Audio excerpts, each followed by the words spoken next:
আবারও যেতে চাই বিসিবি নির্বাচনের খবরের তফসিল অনুযায়ী আগামীকাল অনুষ্ঠিত হওয়ার কথা বিসিবি নির্বাচন। ভোটের মাঠে যে প্রার্থীরা আছেন তারা ঘুরছেন কাউন্সিলরদের দ্বারে। আজ পূর্ণাঙ্গ রায় আসার কথা। জেলা ও বিভাগীয় কাউন্সিলরদের নিয়ে করা রিটের এই মুহূর্তে বিসিবিতে আছেন রিপোর্টার মাকসুম আলম খান। সরাসরি যাচ্ছি তার কাছে।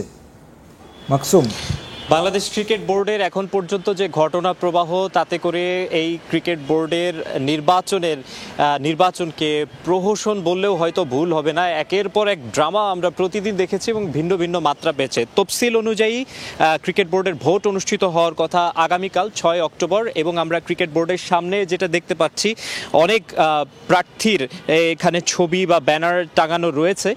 সেখানে ফারুক আহমেদ, ইশতিয়াক সাদেক সহ অনেকের ছবি আমরা টাঙানো দেখছি। তবে যেই খবরটি সবশেষ আমরা পেয়েছি সেটি হচ্ছে যে 6 অক্টোবর তফসিল অনুযায়ী ভোট অনুষ্ঠিত হওয়ার কথা থাকলেও আমরা যতটুকু জানতে পারছি সেটি হচ্ছে 4 অক্টোবর রাতেই, মধ্যরাতে, অর্থাৎ শুক্রবার মধ্যরাতেই কিন্তু এই যে ক্লাব থেকে যে 12 পরিচালকের যেই ভোটটি, সেটি ব্যালটের মাধ্যমে একটা ভোট হয়ে গেছে বলে আমরা শুনতে পাচ্ছি। এবং সেখানে রাজধানীর একটি হোটেলে সেই ভোটটি অনুষ্ঠিত হয়েছে এবং সেখানে 25 থেকে 26 জন ভোটারের উপস্থিতি নাকি ছিল। এবং সেখানে প্রার্থীদের মধ্যে সবচেয়ে আলোচিত নাম ফারুক আহমেদ নাকি বেশ গুরুত্বপূর্ণ ভূমিকা রেখেছেন, বেশ তৎপর ছিলেন বলে আমরা জানতে পেরেছি। এবং সেটা যদি হয়ে থাকে তাহলে আগামীকাল 6 অক্টোবরের যেই বাংলাদেশ ক্রিকেট বোর্ড নির্বাচনের যে ভোটটি অনুষ্ঠিত হওয়ার কথা সেটিকে প্রহসন বললে আসলে একেবারেই ভুল হবে না।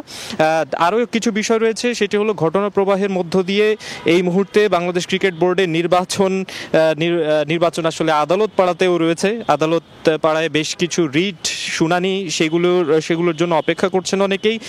যদি কয়েকটি রিটের মধ্যে একটি হচ্ছে আলোচিত 15 ক্লাব, তৃতীয় বিভাগের বাছাই থেকে উঠে আসা আলোচিত 15 ক্লাব যেগুলিকে নিষিদ্ধ করা হয়েছিল, সেই 15টি ক্লাবের এই আদালতের রায়কে চ্যালেঞ্জ জানিয়ে চেম্বার আদালতে যাওয়ার কথা ওই 15টি ক্লাবের প্রতিনিধিদের।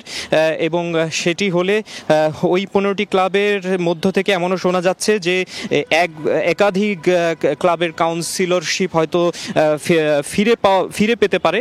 কিন্তু সেই ক্ষেত্রেও আসলে ওই 15 ক্লাবের কাউন্সিলরশিপ ফিরে পেলেও খুব একটা ম্যাটার করবে না এই মুহূর্তে নির্বাচনের যেই অবস্থা, তাতে করে খুব একটা ম্যাটার করার কথা নয়। কারণ ওই 15 ক্লাবের কাউন্সিলরশিপকে নিষিদ্ধের বিষয়টিকে সামনে রেখেই আসলে তামিম ইকবাল সহ প্রাথমিকভাবে 16 জন প্রার্থী তাদের মনোনয়ন প্রত্যাহার করে নিয়েছিলেন। এবং তারপরে আমরা জানি যে গতকাল, কিছুক্ষণ আগে আমরা রিপোর্টেও দেখছিলাম, গতকাল 48টি ক্লাব, ওই গুরুত্বপূর্ণ ক্লাবগুলো সহ তামিম ইকবালের সমর্থিত বা বিএনপি সমর্থিত সংগঠকরা তারা 3 দফা দাবি তুলে তারা কিন্তু সমস্ত ধরনের ক্রিকেট বয়কটের ঘোষণা দিয়েছিলেন, বর্জনের ঘোষণা দিয়েছিলেন। এবং তাদের মূল দাবি যেটা ছিল সেটা হচ্ছে এই নির্বাচনটিকে স্থগিত করা। আদালতে আরও একাধিক রিট বা শুনানির বিষয় রয়েছে, সেগুলি এখন চলমান রয়েছে বলে আমরা জানতে পেরেছি। সেই বিষয়ে গুরুত্বপূর্ণ সিদ্ধান্ত আজকে আসতে পারে। এবং সবচেয়ে বড় যেটি বিষয়, সেটি আদালতের সিদ্ধান্তে যদি শেষ পর্যন্ত এই নির্বাচন স্থগিতের বিষয় আসে কিনা তেমন একটি আলোচনাও রয়েছে। তো আরও কত নাটক আসলে বাকি রয়েছে শেষ পর্যন্ত, সেটি দেখার অপেক্ষা। আমার কাছে মিরপুর শেরেবাংলা জাতীয় ক্রিকেট স্টেডিয়াম ক্রিকেট বোর্ড থেকে এই ছিল সবশেষ খবর।